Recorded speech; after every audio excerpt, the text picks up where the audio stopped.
Halo guys, balik lagi sama gue di channel Bermatin dan salam profit. Oke guys, jadi pada kesempatan kali ini gue bakal ngebahas soal koin XRP ya. Tapi lebih ke infonya ya teman-teman, dan proyeknya XRP seperti apa ya. Jadi gue nggak ngebahas spesifik soal harganya, oke?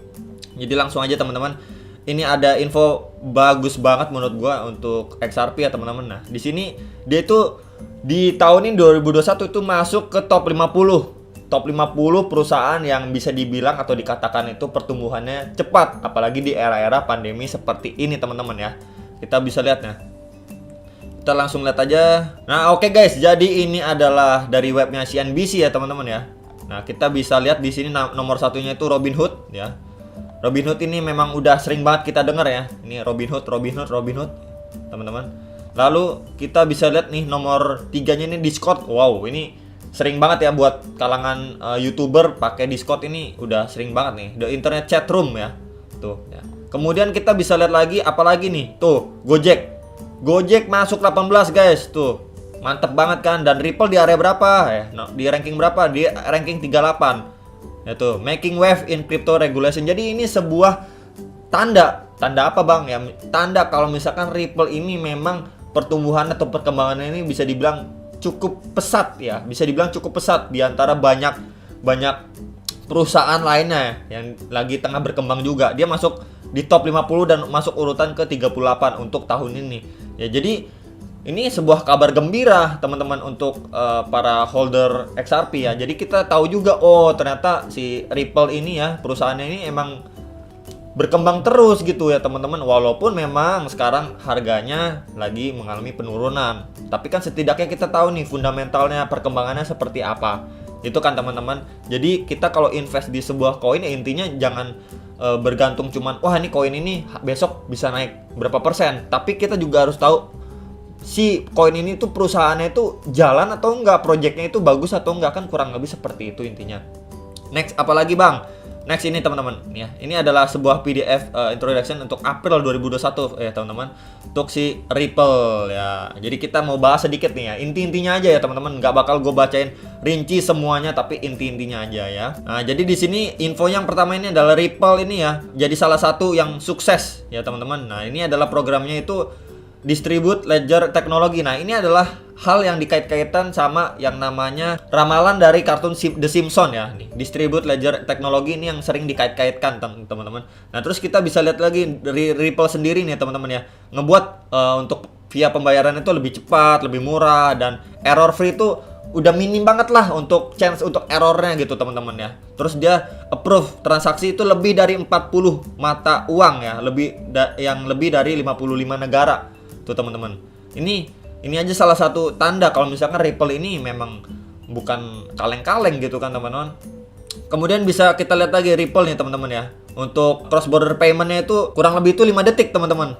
Ya, dan biayanya itu dipotong sekitar 60 sampai 90%. Nah, kemudian ini kita bisa lihat nih, minim errornya itu bener-bener sampai minim banget lah istilahnya. Telah lebih dari 63 juta transaksi. Ini versus Swift. Swift-nya 4 sampai 5% error nih rate-nya nih. Ini kalau Zero ini mereka klaim zero error, bahkan hampir mendekati nol malah. Ya, nol malah nggak ada error gitu kan teman-teman. Nah, kemudian apa lagi? Nah, di sini kita bisa lihat teman-teman ya.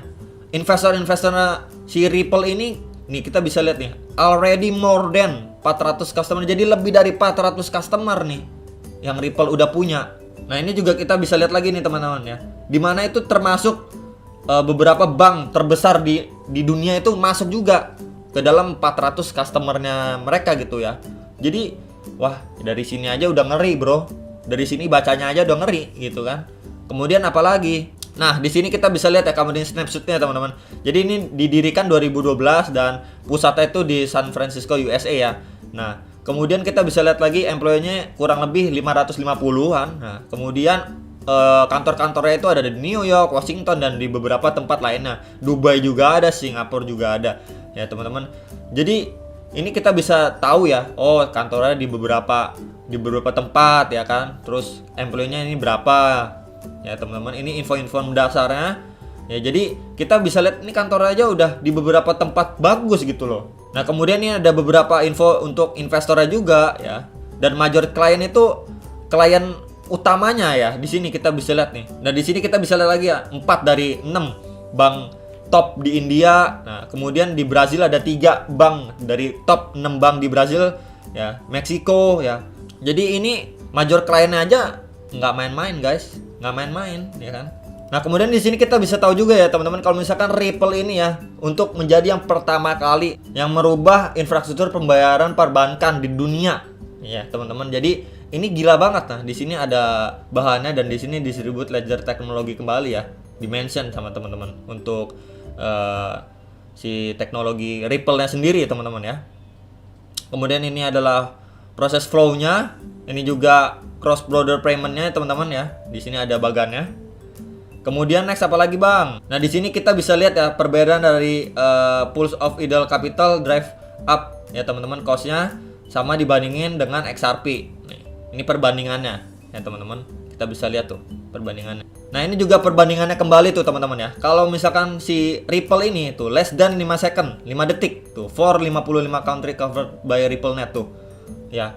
Kalau misalkan kita lihat bank tuh 1 sampai 2 hari atau lebih, ini Ripple ini lebih gila lagi tuh untuk 55 negara ya teman-teman yang tercover sama si Ripple nih. Kemudian cost-nya juga lebih murah ya, akurasinya juga lebih akurat, transparansi ya teman-teman, dan efisiensinya seperti ini. Kita bisa lihat tuh ya, tuh zero error, dan kita bisa cost-nya itu terpotongnya ini lumayan nih 60 ya, 60% untuk bank dan up to 80 sampai 90% ya persen untuk remittance company tuh ya.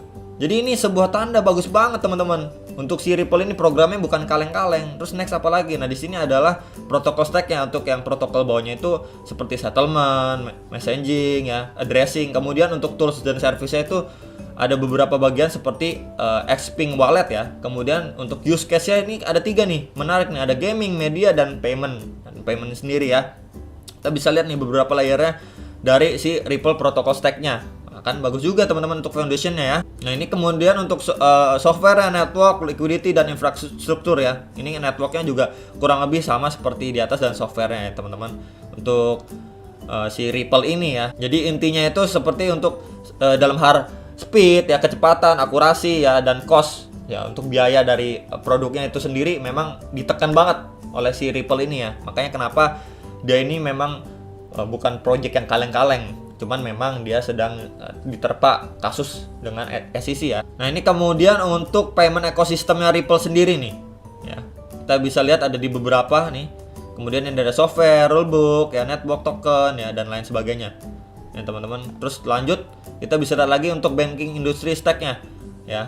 Jadi ini untuk yang lain ini kan banyak nih ya kan, lagi setengah bersaing ya. Tapi kita bisa lihat untuk settlement infrastruktur dan protokol OS-nya ini ya teman-teman. Ini kita bisa lihat nih untuk Ripple ini bahkan tidak tersaingi nih tuh teman-teman. Untuk infonya seperti itu ya. Jadi kita bisa lihat kalau misalkan Ripple ini memang serius banget gitu, nggak main-main. Nah kemudian kita bisa lihat nih lebih dari 50 juta customer Ripple ya di global client base ya teman-teman. Nah kita bisa lihat nih. Nah ini salah satunya ya, ada bank yang kemarin kita bahas ya teman-teman, Bank Nasionalnya Mesir. Kemudian apa lagi nih? Ada CAIMB ya teman-teman. Dan beberapa bank-bank besar lainnya ya untuk si XRP ini yang sudah bekerja sama dengan XRP tuh. Kita bisa lihat lagi Bank of America, terus ada Standard. Jadi ini kita bisa lihat nih, tuh. Bukan main-main guys. Bukan kaleng-kaleng nih. Proyekannya Ripple udah menggait sebegini banyak. Kita bisa tahu ini bank-bank besar gitu loh. Ya nggak main-main nih, nggak main-main guys. Jadi buat kalian yang memang ada beli XRP ya, inilah kurang lebih gambarannya. Kemudian kita bisa lihat apa lagi bang? Kita bisa lihat lagi untuk nextnya. Nah ini untuk nextnya teman-teman, kita bisa bandingin ya untuk Bitcoin, Ethereum, dan XRP. Kita bisa lihat tuh ya, memang jauh lebih cepat XRP. Nah kemudian nih berapa banyak nih TPS itu apa, transaction per detiknya. Bitcoin itu 3 sampai 6, Ethereum itu 15 ya, XRP tuh can handle, bisa menghandle nih 1500 ya TPS, dan bisa up to 65.000 ke atas TPS ya divisanya. Ini kan ini gila banget gitu loh. Ini gila banget untuk XRP, ini gila banget. Wah, nggak ada obat guys. Kemudian kita bisa lihat lagi untuk kilowattnya juga. Memang kita lihat lagi nih ya. Bukan main-main, bukan kaleng-kaleng lah. XRP itu memang istilahnya salah satu yang paling ramah lingkungan ya. Paling irit lah istilahnya, kan kurang lebih seperti itu nih untuk si XRP atau Ripple ini ya teman-teman ya. Kemudian di sini untuk Ripple ini ada long term ecosystem investment opportunity ya teman-teman ya. Di sini kita bisa lihat untuk foundationnya, infrastrukturnya itu distribute ledger teknologi dari XRP ini sendiri ya, dibandingin beberapa yang lain yang seperti Apple dan Amazon ya teman-teman. Ini kita bisa lihat ya. Ya teman-teman, jadi kurang lebih seperti ini ya gambaran untuk XRP ya. Jadi singkatnya atau intinya seperti itu, bukan kaleng-kaleng ya teman-teman. Ya guys, dan untuk terakhir kita bisa lihat dari lanjutan bank yang tadi kita bahas ya. Kita bisa lihat nih bank-bank besarnya seperti apa, customernya ya.